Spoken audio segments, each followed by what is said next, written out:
So I want to begin by welcoming everyone. My name is Latifa Phillips. I'm the Chief Equity and Engagement Officer. And on behalf of Lowell Public Schools, I want to welcome everyone and thank you for being a part of tonight's session. Tonight is the first of a three-part series where we as a school district want to take intentional and active steps toward denouncing racism and discrimination of all forms within our school district and across our school community. This has been an unprecedented year where we have all been impacted one way or another by the COVID-19 pandemic. And one impact of the pandemic that we want to address in particular tonight is the dramatic increase in racist incidents targeting members of the Asian American, and Pacific Islander community across our state, the entire country, and the globe.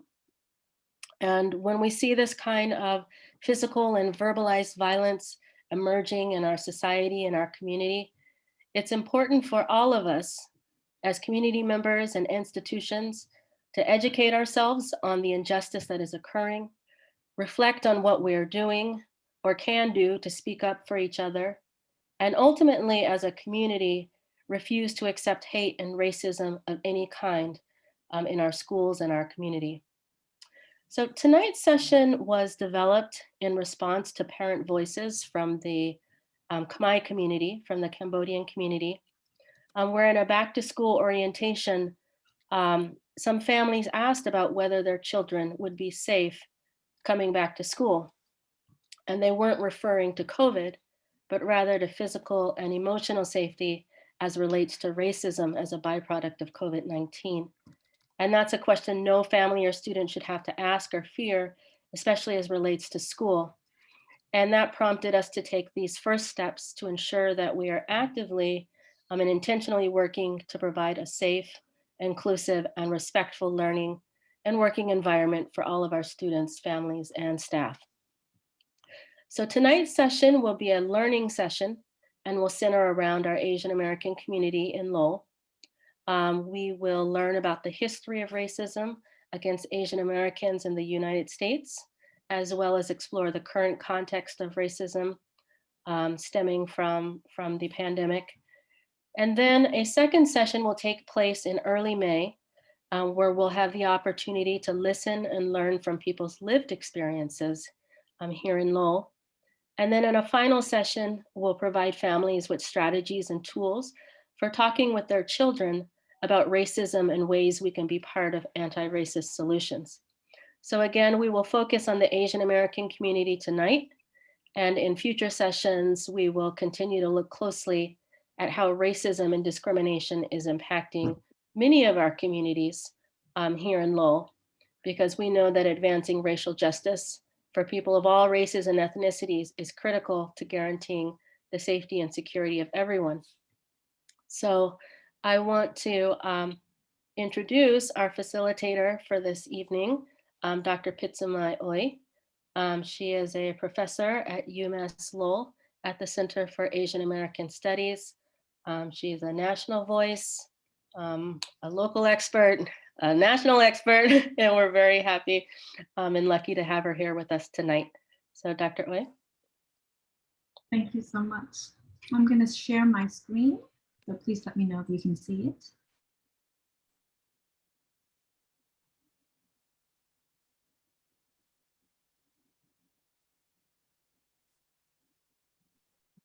Can everyone see that now? Yes, no, I'm hearing no audio.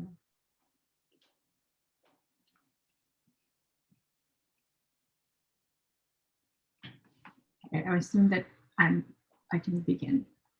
This is about building a strong community for racial justice. Learn, listen, act, and stand against hate. Today, we hope community members will learn a brief history of race in the United States. Learn how to be an ally to Asian and Asian American students, staff, and families. And learn how to report incidents of racism and discrimination in Lowell Public Schools. Why are we here? We are here because our community is under attack. COVID-19 is attacking our bodies, but some of our community members are also being attacked by other humans. The Black Lives Matter and the growing anti-Asian hate are two racial traumas that are affecting our communities of color. In particular, our Asian and Asian American community had reported more than 3,800 hate incidents. 16% of those who are targeted are Asian American young people ages 12 to 20. In a recent survey, 1 in 2 Chinese parents are afraid of their child's safety, and that is a national survey. And Latifa just told you locally, our Khmer families do not feel safe for their children. So today, I would like to provide some trigger warnings, meaning we'll be talking about race, racism, and racial trauma. We'll be viewing images and hearing stories of violence and discrimination. So please pay attention to your body and how you process this information. Trauma impacts not only our minds and our bodies. So take care of yourself during this time. Race as an idea. It is not a biological or genetic category. Humans are all of the same species, the same race, Homo sapiens.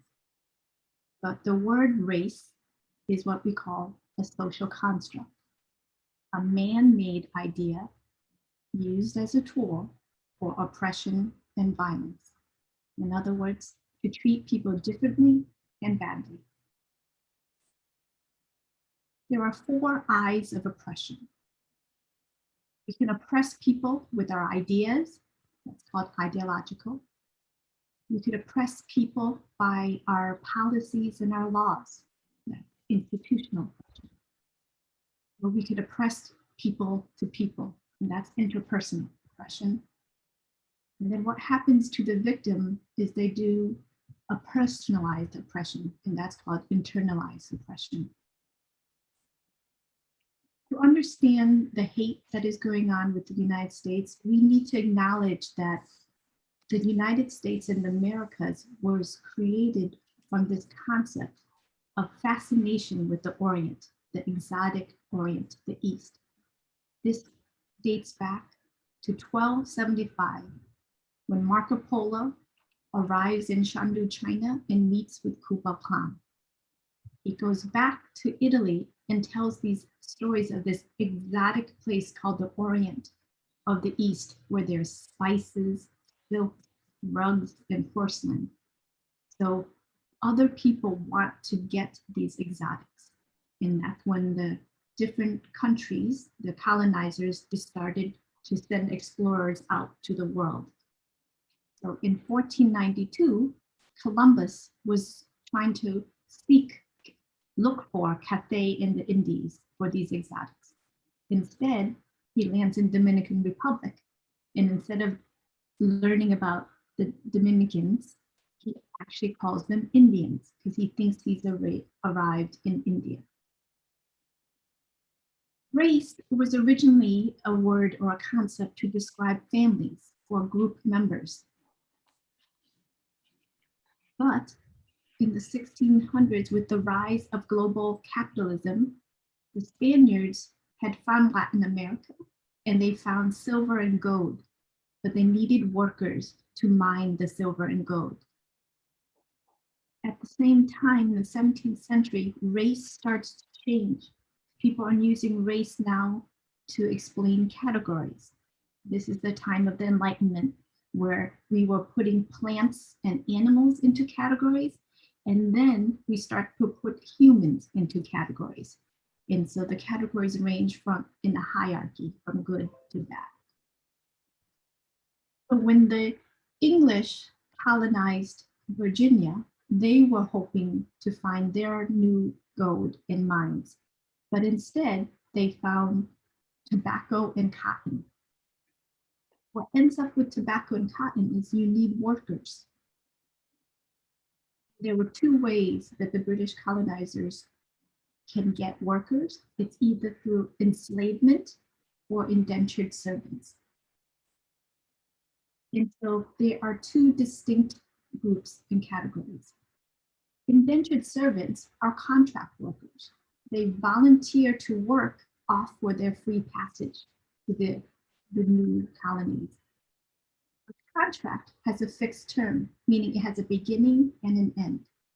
And when they finished their end contract, these indentured servants got land and became landowners, and they were treated as humans.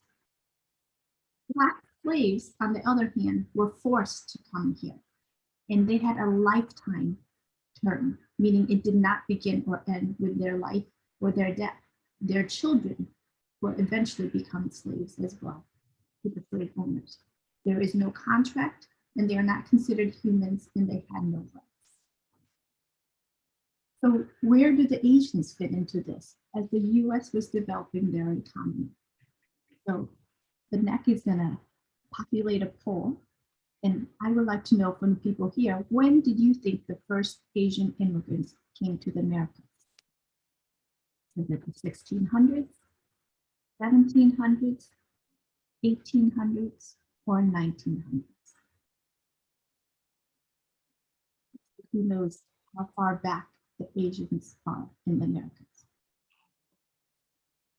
We have about 40% of us having been voted. I'll give you a couple more seconds. We have 59%, 61. Okay, so why don't we end the poll, and then you can share the results to see what people think. So it looks like this people, the majority at 42% think it was the 1700s, with a close 1800s at 29%, and then the 1600s. Well, you're all right in some ways, but the first Asian immigrants came in 1600s. It was on the Chinese and the Filipinos who came to the Americas on a ship that reached Mexico. It was called the Manila Acapulco Trade Route. Other workers came, Filipinos and Asian Indians came in the 1700s, and then the Chinese and Japanese workers came into Hawaii and the mainland in the 1800s. Our first record of an international student was a first Chinese student who went to Yale in 1847. Then with the 1900s, you see more Koreans, Filipinos, and Asian Indians. And then most relevant here to Lowell are the Southeast Asians. These Southeast Asians from Cambodia, Laos, and Vietnam did not come as workers. They came as refugees. So in the 1800s, there was a gold rush. And so Chinese miners came in looking for that gold. They were also recruited not only for the mines, but to work on the railroads. And so 15 to 20,000 railroad workers were of Chinese descent. But what ends up happening when they finished, in this picture of the ceremony called the Golden Spike Ceremony, was the historical erasure of Asians and their contribution to the United States. So in the picture on the left, in 1869, you don't see any Asian faces. Corky Lee, one of our Asian American historian and photographer, researched the descendants of the Chinese miners and found their children. And in 2002, we took the picture to incorporate the Chinese into American history. Not only are we erased from history, but we have been codified into law, meaning Asians have been discriminated in US history and law since 1854.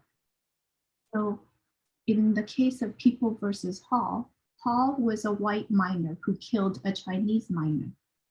The only people who saw him kill him were other Chinese.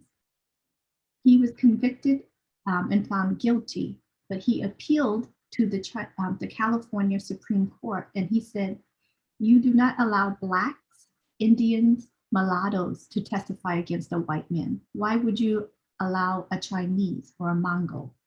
And so the white racists who were on the California Supreme Court says, you're right.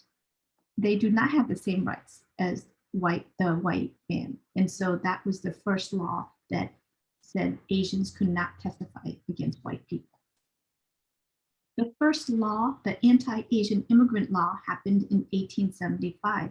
It's called the Page Act. Women who were married to the Chinese workers wanted to come to the United States and start a new life. But the United States government did not want the development of Asian communities. And so they enacted the Page Act because they said Chinese women were here for lewd and immoral purposes. A small portion of the Asian female communities were sex workers, but they generalized, they stereotyped that all Asians who came to the United States were here for prostitution. So it's no wonder in 1882 that they enacted the Chinese Exclusion Act, and that was the beginning of a 60-year ban against Chinese immigrants. This is an example of institutional oppression. We had what is called xenophobia, a fear or dislike of China or Chinese people, their language, and their culture. And when you have that fear, the people in power can create policies and laws to make that fear come into action. But the fear was also enacted by the common people and not just the US government. So the largest lynching in US history was not of Blacks, but it was of Chinese during the Chinese massacre in 1871. So 17 Chinese men and boys were lynched by 500 white and Hispanic rioters in Los Angeles, California. Another massacre occurred in 1885 where 28 Chinese miners were killed, 15 were wounded, and the hundreds were forced out of town by 150 white vigilante miners. The last time we had a huge plague or crisis was in the 1900s during the bubonic plague. At that time, people forced the containment, meaning they did not allow the Chinese to go out of Chinatown because they thought that they were the carriers of the bubonic plague. Another incident of discrimination was when we interned 120,000 Japanese during 1942 to 1945. As the US was growing as an economic nation, so was their military power. And for them, they needed people and countries to be able to buy the cotton and tobacco and any of the new products. So they went eastward into the Asia and the Pacific Islands. During this time, they were part of multiple wars and multiple conflicts. But on the home front, we, the Asian Americans, were considered yellow peril or perpetual foreigner. The sense of lack of belonging means that Japanese keep out, right? How to tell your Japs from the Chinese. This was the news. This is the social media of the time that says we do not belong here. And so these stereotypes of perpetual foreigner from the 1940s and 50s still impact us now in 2021.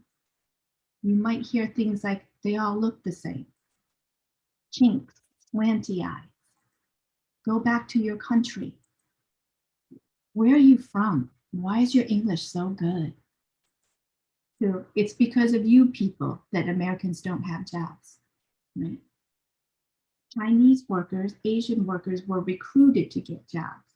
So the people were being blamed to being recruited to terrorists or spies, right? Our Muslim American community members have been charged with that. So these are what we called microaggressions. Psychologist Jared Wayne Su and his colleagues came up with this term. Microaggression is a comment or an action that negatively targets a marginalized group of people. It can be intentional or accidental, but it is a form of discrimination. There are three types of microaggression. Microassaults is when you intentionally behave in a discriminatory way. Like when you tell a racist joke, then say, I was just joking. Micro insults is when it's unintentional discrimination. of a comment or an action. You might hear people say, "Your people must be so proud of you," to an Indian doctor, when you assume that he's a doctor. Micro invalidations. These are comments that invalidate or undermine the experience of a group. So this is a white person telling a Black person that racism does not exist in today's society. When the 1960s turned the civil rights movement, it was during the time of the Black Power movement, and they were fighting for some of the same things we're fighting for today, for structural change. There was housing discrimination, banking discrimination, police profiling, and brutality. And at the time, the communities of color were organizing and working together as allies. But this was causing a problem to the US government. So the powers that be at Time magazine wanted to create a new stereotype, splinter, to split these two groups. So this model minority myth is pitting the Asians minorities against the Black minorities. The Asians were praised for being hardworking, quiet, submissive, good in math and science, not politically active, right? Not like those Black people who are being stereotyped as lazy and unmotivated. This model minority myth that was created in the 1970s and 80s is still alive today. This is a Pew study in 2013 that says Asians, half of the US Asians have at least a bachelor's degree, saying that they were all smart, right? So if it's all Asians, 51% of us have bachelor's degree, then we don't have any problems here in the United States, especially in schools. They're not looking at the disaggregated data. We have over 27 different countries. And so the Hmong, the Laotian, the Bhutanese are not at 51%. They're at 9, 16, or 17%. So when they aggregate, that means when they group all the Asians into one category and they stereotype and say that they're doing well and there's nothing wrong, that perpetuates this model minority. They say things like all the Asians are rich, right? Because the Indian Americans are making an average of $100,000 overall in their household income. And the all Asian category is $73,000. But if you look at the Burmese, Nepalese, or Hmong, we are way below the $100,000 mark. So this model minority masked all of our challenges. It masked that 35 to 40% of the Hmong, Laotian, and Cambodian populations do not finish high school. It masks that the people who have hepatitis B in the United States, 50% of them are Asians. Or it masks that the 2.1 million undocumented youth are not, they're not all Spanish or Latinx community members. They're actually 10% of them are Asians, to the fact that we have one of the highest shares of long-term unemployment. In Chinatown, 1 in 4 people are unemployed. So this model minority myth also has effect on our children, right? You will hear things like, "You're good in math and science, right?" Or their teachers would say, "My Asian students are so nice and quiet. Why aren't you as smart as Kim?" Right? Now during COVID, they might hear things like, get away from me, don't cough on me, right? You're the reason we have COVID. Or here in Lowell, this is Lowell. Asians aren't a minority. Or assuming that we're all one type of Asian, you're Cambodian, right? So the students then internalize these messages and says, I'll show them, I'll be more American than Americans. Or they might say, I hate Khmer people. I wish I wasn't Khmer. Or, oh, I wish my parents would stop embarrassing me. Can't they learn to speak English, eat American food? We're in America now. Or I wish I looked more like Kylie Jenner. I'm so ugly. This is what is called internalized depression. But when they go home, they also have their own messaging from their parents. We live with a culture of silence because our parents are in fear.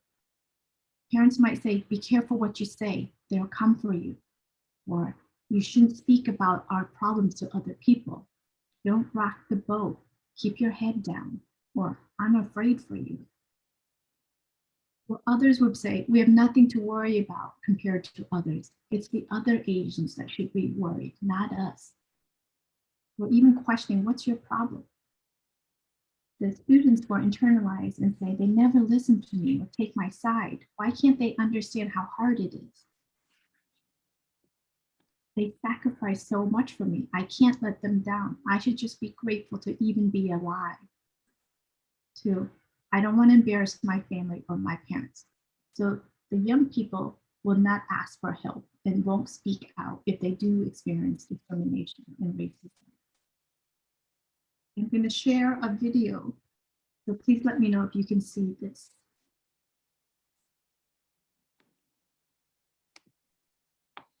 Yes. They all looked at me and moved away. Second, give it too fast. Closed caption.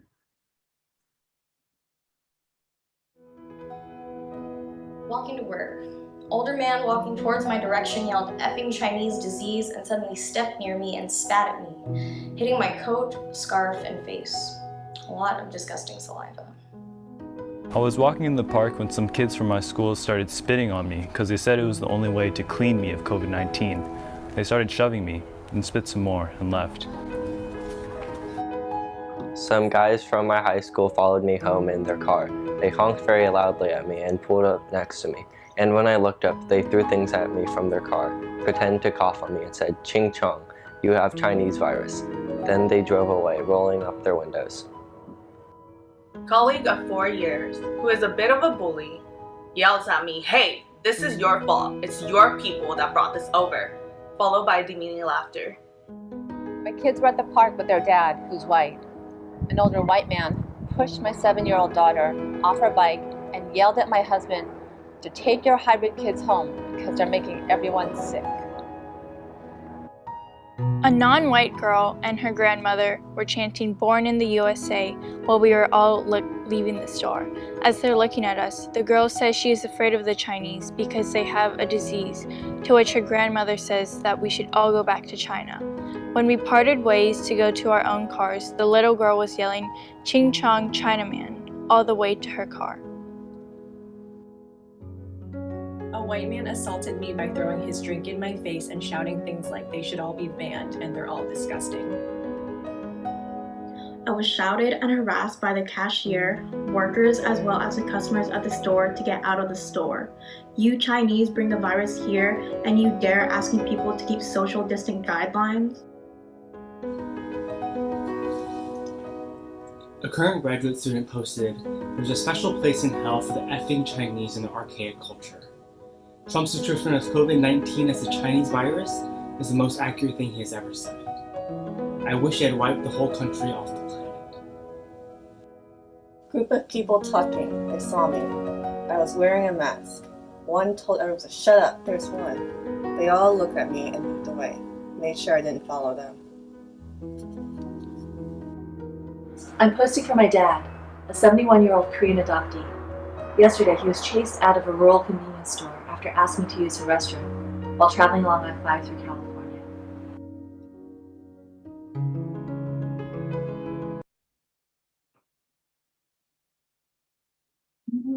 That video was taken a year ago when the Asian American violence was first starting. In our next session in May, we'll be hearing from our own local Asian American community members, so we hope that you'll be joining us then. But in the meanwhile, now that I've given you some historical context, we'd like to give you some strategies to walk away with. And we're going to want to first start to say, would you know what to do if you saw someone being attacked?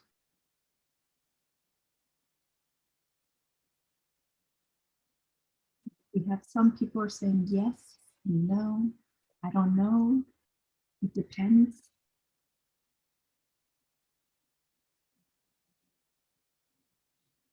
Give a few more seconds for people.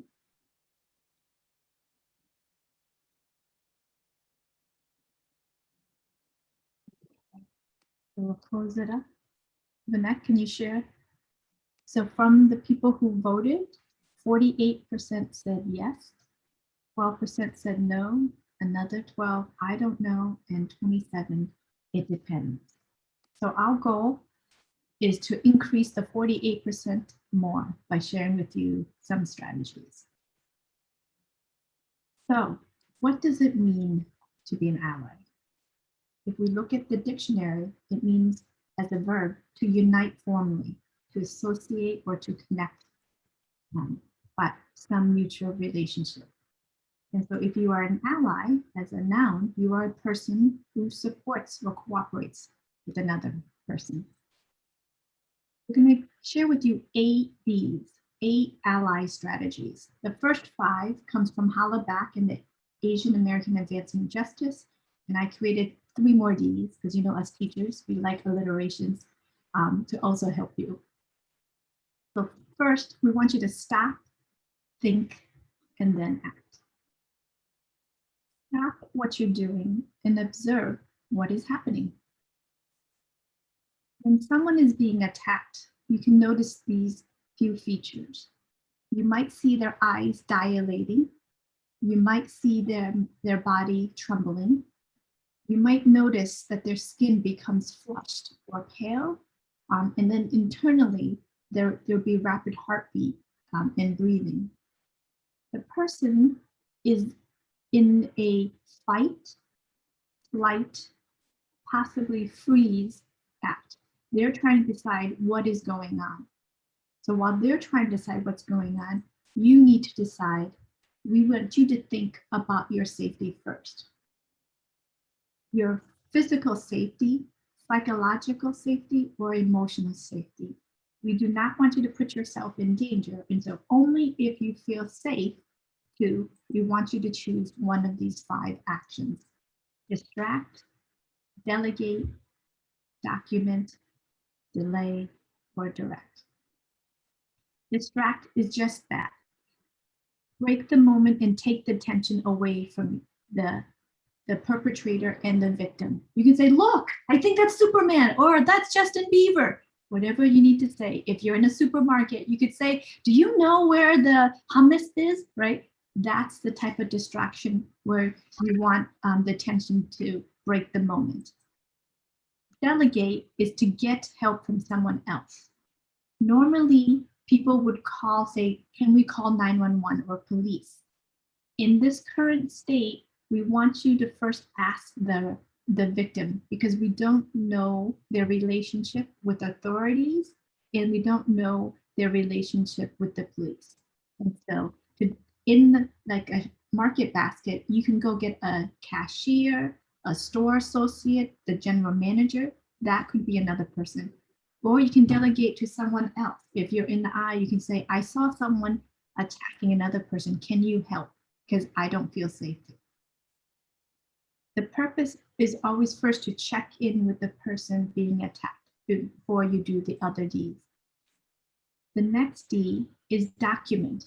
So this is when you have your phone and you try to film doing it undercover, right? You can pretend to email or to text, but make sure you feel safe while you're documenting, okay? When someone is being attacked, they feel disempowered. And what you're doing is giving them evidence in a recording. So you can give the power back to them by giving them the recording. Let the person decide what to do with that evidence, whether they report it or not. Some of us are teachers or social workers, and we are what are called required reporters. So you need to follow your role and the rule that goes with it. LPS has a reporting incident tool that has the website below, and we'll share that with you later on. So for some of us, we need to do that reporting by law because it's part of our job. But for others of you, you can do this documentation. Delay means you don't feel safe to do something in the moment, so you can wait until after the moment. You can, if you're on the bus or on the subway, can I sit with you? If you are at shopping and you see this in the market, can I walk you to your car? Right? So this is an act where you are going to help them after. you delayed. Research has said even a knowing glance, meaning making eye contact with the other person, can help reduce the trauma the person feels. Because usually when it happens, they're looking around to see, did anyone else see this? Am I the only one seeing this? And by giving that eye contact, you're saying, I see this. Direct action is what most people think. It's that when you speak up about the disrespectful behavior, or you say out loud things like, hey, that's racist, or stop treating him, her, or them that way. You can stand by their side. You don't even have to say anything, but the fact that you're moving closer to the person to protect them. But remember, this is not about you being a hero or you being right. This is about your role in protecting the individual. So while the first 5 is when you actually see something like attack, these next 3 Ds is about allyship every day. D for donate. You can donate your time or by volunteering at organizations, Asian American organizations. You can donate your money to stopaapihate.org. When the Taiwanese grandmother got punched in the face in Oakland, her family member did a GoFundMe. They raised over $1 million. And that grandmother turned around and donated all of that money. See, this is me reacting to the fact that a grandmother who got punched in the face,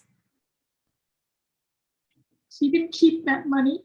She donated to Stop AAPI Hate so other people do not have resources, can use that money.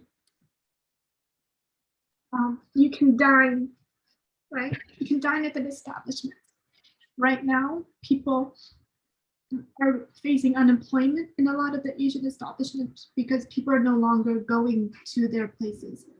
But know that these places also hire other workers that are not Asian. So not only are you helping the Asian owners, you're also helping the other workers who are part of the community. And then discuss. A good act of allyship is discussing what you learned today and sharing it with other people, family, friends, and colleagues, because we want to build the communities of allies. So now I'm going to ask you the same question. Do you now know what to do if you saw someone being attacked?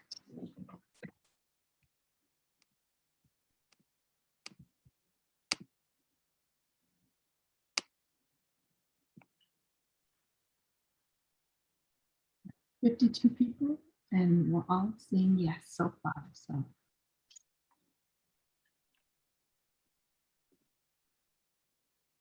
4 seconds. We're at 80% of folks of the 46. Okay, can we share the results, Anek? Awesome. So 97% of the people who did the poll said yes, you would know what to do. And then 3% or 1% said it depends. So it's okay to have it depends, because you always have to think about your safety first. So in conclusion, today we were here to learn, right? We want you to continue that learning because we're building the community. And so in order to build the community, you need to get to know your community members, get to know your neighbor and your Asian American community members as people. Ask questions. Learn how to pronounce their name. That is a single act of allyship because the name carries a history, a heritage, their identity. Do not make assumptions about what type of Asians they are, right? And then also do not treat us as exotics of something that you can learn about. You need to develop relationships by sharing your stories, and so that we can get to know you as a community member as well. We want to continue by inviting you to the other 2 sessions. We have one more general session tomorrow night, for so tell any of your friends or colleagues who couldn't make it today at 6 o'clock. We'll have listening sessions at the school And so those will be determined by the school sites in May in 2021. And then we're going to have a special session about how do you talk to your children about race that will also occur in May 2021. Vinay, did you want to cover the LPS reporting? Yes.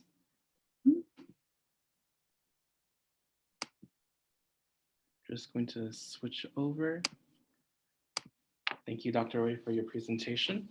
I just want to show everyone how to get to the incident reporting tool we've developed at Lowell Public Schools. Can everyone see my screen? Okay, awesome. So on our front page, if you would like to report an incident, please go under Our District. Under Our District, you should go to Discrimination, Harassment, and Racism. This page will provide you more information about some of the definitions of racism, discrimination, bullying, and harassment. The page is in English, and the page can also be translated in other languages as well. To have this in other languages, at the top, please click Translate, select language, and then select your language. Right now, I just want to briefly show you the incident reporting tool that we developed. So on the left-hand column, you'll see the reporting form.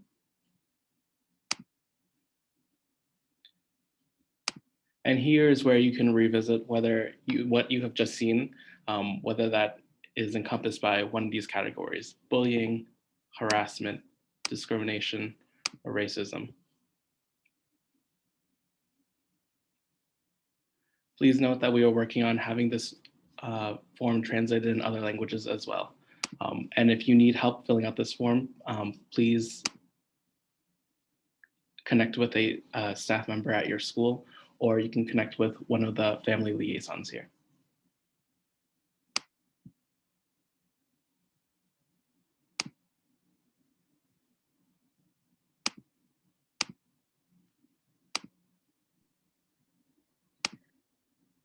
So that concludes our presentation, and thank you so much to Dr. Oy for sharing with us this evening, and for Vanak for sharing with us the district's reporting protocol. We have a couple of minutes if there are questions that anyone would like to pose to us. And I have a question that I'd like to ask to Dr. Oy. In your presentation, you talked about a culture of silence. And Vanak shared with us a reporting form, which is contingent on people speaking up or speaking out. And I'm wondering if you have any thoughts or recommendations. You know, we have staff on today's session. You know, we'll have a session for parents on how you can talk to your kids.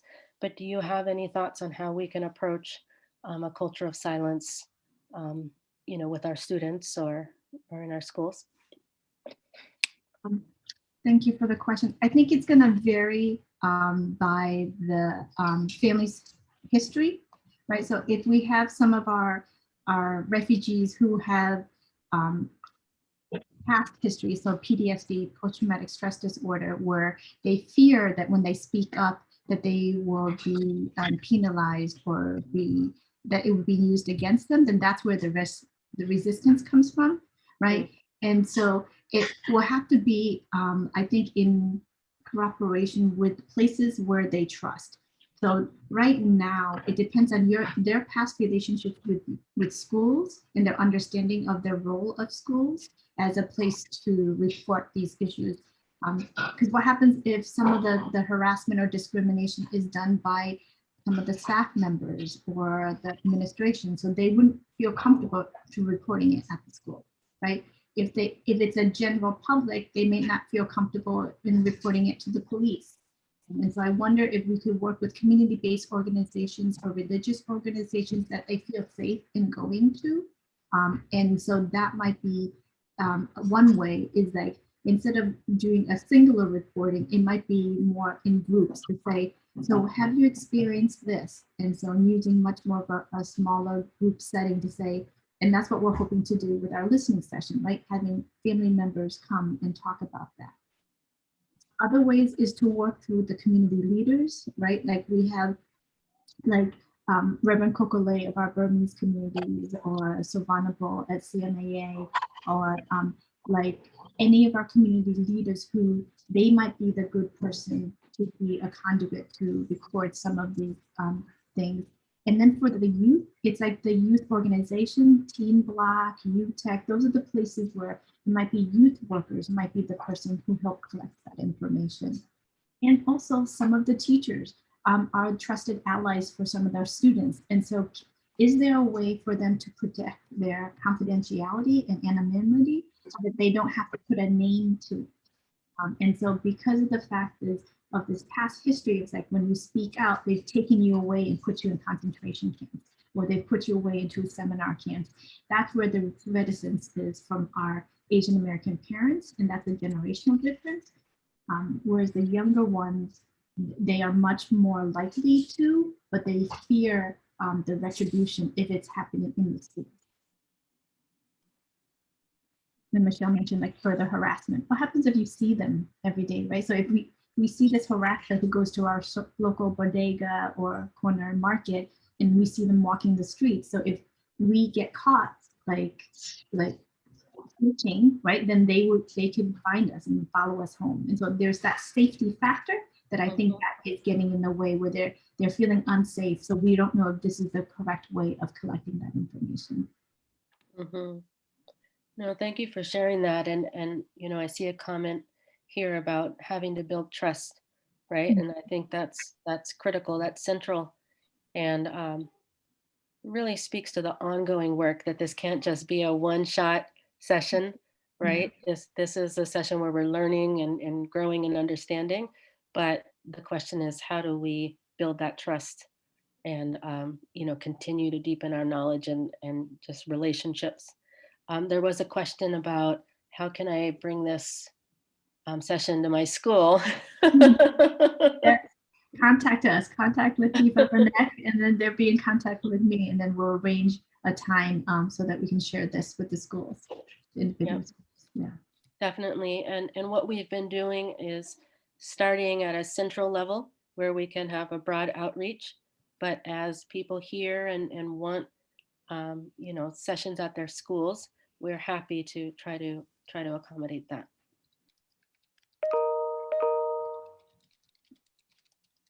I think another thing too is sometimes people, we have also a culture where we don't want to, it says like, we're not going to tell you the bad things, right? So we might not get to that reporting first. It might be like, just come and share and talk story with us. Like, come and tell us your experience and talk story with the communities. And then one of the stories might be a story about some discrimination or mistreatment.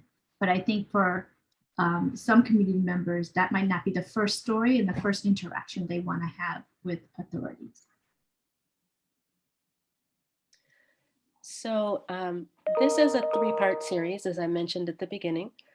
So tomorrow will be the last day where we share this learning opportunity. And then we will transition to our listening sessions. So we do ask if anyone is on tonight's session and you'd like to share your experience, please do get in touch with us so that we can have your voice heard. We'll share out those dates as soon as we've scheduled them. And then a 3rd part will be individual schools holding sessions for families on how do we talk to our kids about race and racism so that so our students can be active you know, participants in addressing and eradicating racism, but also have the confidence and strength to speak out if they are experiencing racism or discrimination. So please do come to all 3 sessions if you can and share out tomorrow, and also give us feedback. You know, this is also a learning opportunity for us. We are beginning with centering around the Asian American community. As I mentioned, it was a recommendation that came from our Khmer listening session, but we are committed to ongoing work in combating racism. So please give us feedback on ways that we can continue to improve on our efforts over this coming year and future years. So there was a question about sharing the recording and when the next ones are. The schools would determine when the school-based ones are, so please pay attention to the emails that Latifa and the school district will be sending out for future dates for the listening session. And also let us know if you would like to share your story during those sessions, because it's going to be a community sharing session. So with that, we thank you for taking an hour of your time tonight to have this important discussion, learning opportunity with us. And please look out for more information about next sessions. So have a good evening. Thank you. Gracias. Obrigada. Gaman. Agun. Kapjai. Thank you all. Have a good evening.